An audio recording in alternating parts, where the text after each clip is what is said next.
we are going to do a lens shootout and comparison between all of these fantastic lenses. Let me show you the lineup. We have a whole kit of rehoused Canon rangefinder lenses. This one is the most interesting to me. It's a 50 0.95 aperture lens. We have a full set of Schneider Xenon full frame primes. These are also crazy lenses and I'm very excited to see what they look like. We have a set of Cine-modded Mamiyas. These are lenses that typically would be used on a medium format camera, but they have been modded to be used on a cinema camera. And they look just a photography lens, but they're ready to be taken out to shoot a movie. And last but not least, the crown jewel of the set. We have a full set of Orion Anamorphics. I don't think it's fair to compare spherical with anamorphic lenses because they're of course different optics, different looks. We shall see today which one is the best. And today we're blessed to be shooting with an Arri Alexa Mini LF. We're choosing the large format sensor because it helps us cover the circles of all these lenses, because all these lenses are either full frame or even higher in the case of the Mamiyas. Our setup here is pretty basic. What we have is we have our model on the side here right in front of our camera, and we have a light set up to give her some key. A little gray card and some bokeh on the background to see how these lenses behave in the back. So we're gonna start.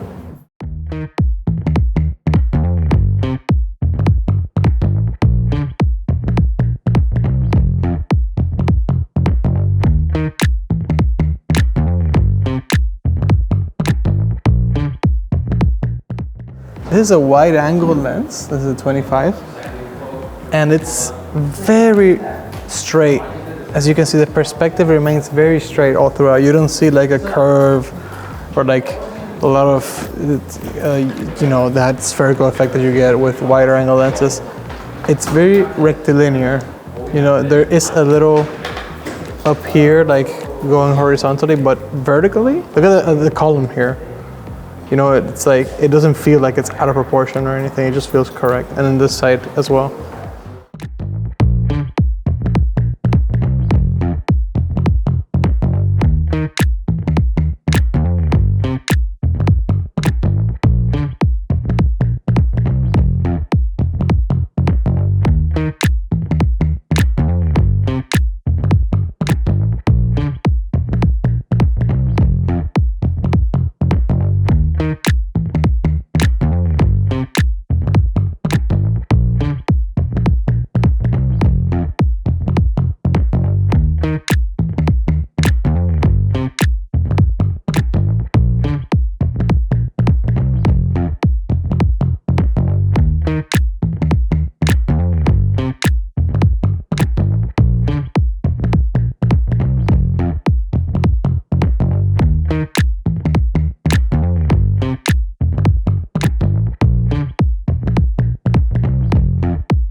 These are Canon rangefinder camera glass.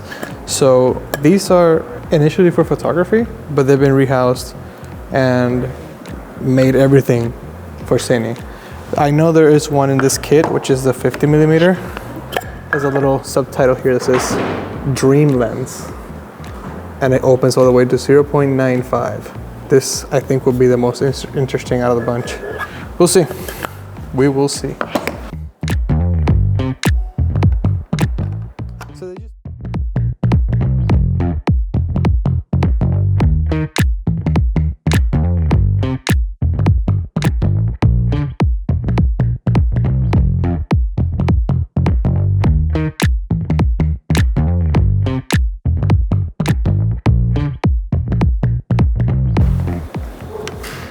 Because these are photography, or they used to be photography lenses. They weren't designed as cine lenses initially. That's why these are so short and stubby.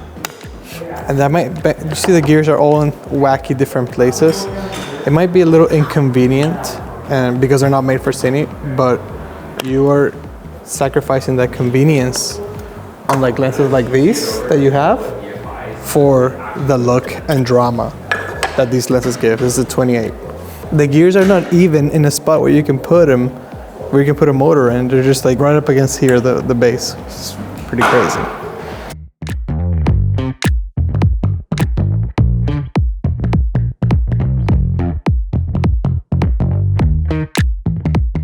Here you can see the flare milks up the whole lens. There's a lot of light bouncing inside of the barrel, really ruining the contrast of the image. So what that tells me is that if we're using this lens that's say outside, unless you want that look, try not to shoot against the sun or with the light pointing towards here. I would definitely put a matte box on this lens because I'm not a fan of flares, but hey, if this is what you want, this is why we're doing tests.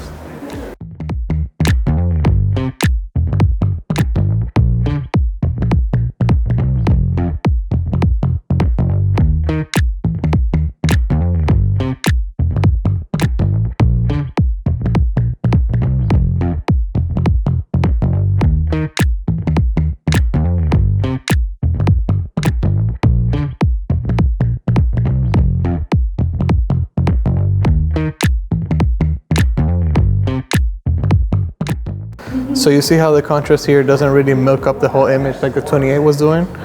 We get some flares coming out of the light, but this lens in particular behaves way better in flare situations.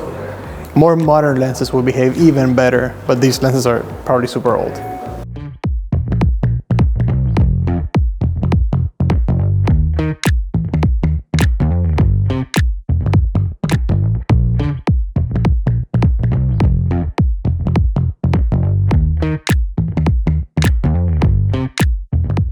It feels even like there's a swirl around here on the 50. She is like slightly out of focus because the depth of field, we're 0.95 right now, is so thin.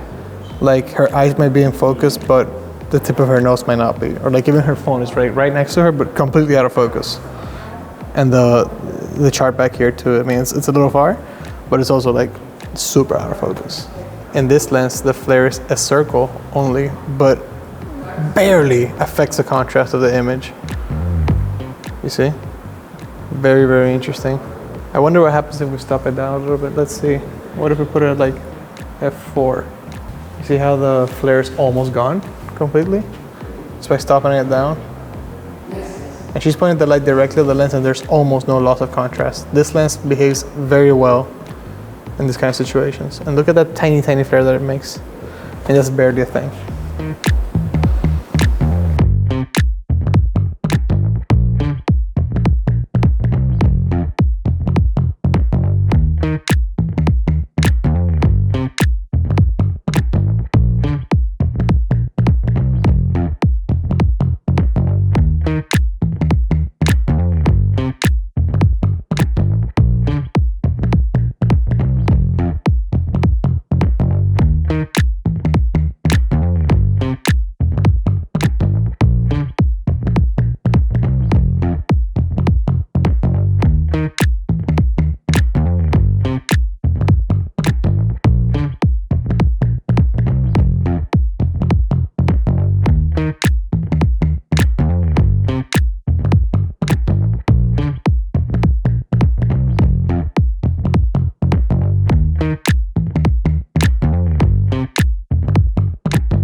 This one has no vignette at all. This one's the Cine-modded Mamiya lens, so it behaves pretty well. You see there is no vignetting at all. It's pretty relatively sharp, but it's a 2.8, so that's, oh, it's actually 3.5. It's not really that impressive.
And these Cine-modded lens, I think it's very interesting how the contrast varies a lot between each.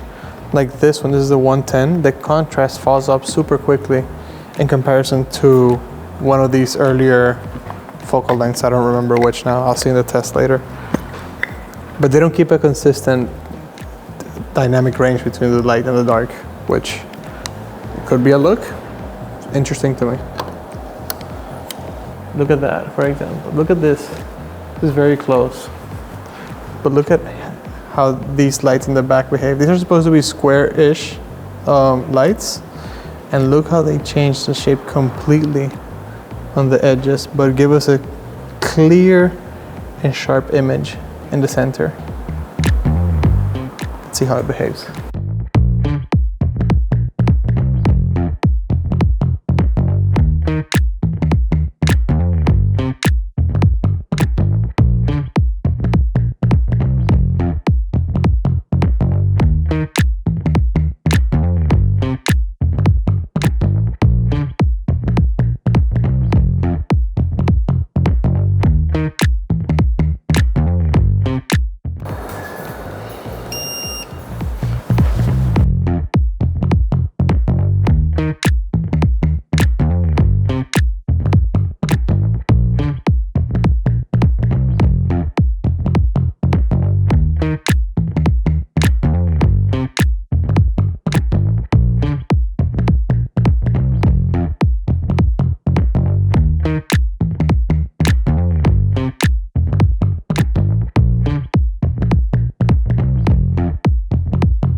Isn't that beautiful?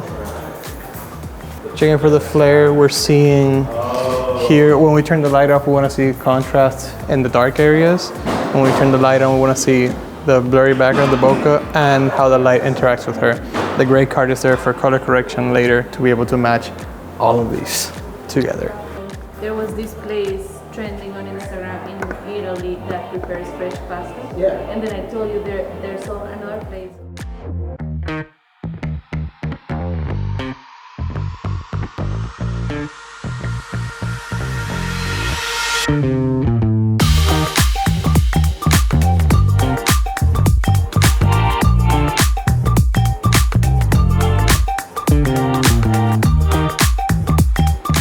And that's it for the lens comparison. We learned a lot of things today with how each lens behaves.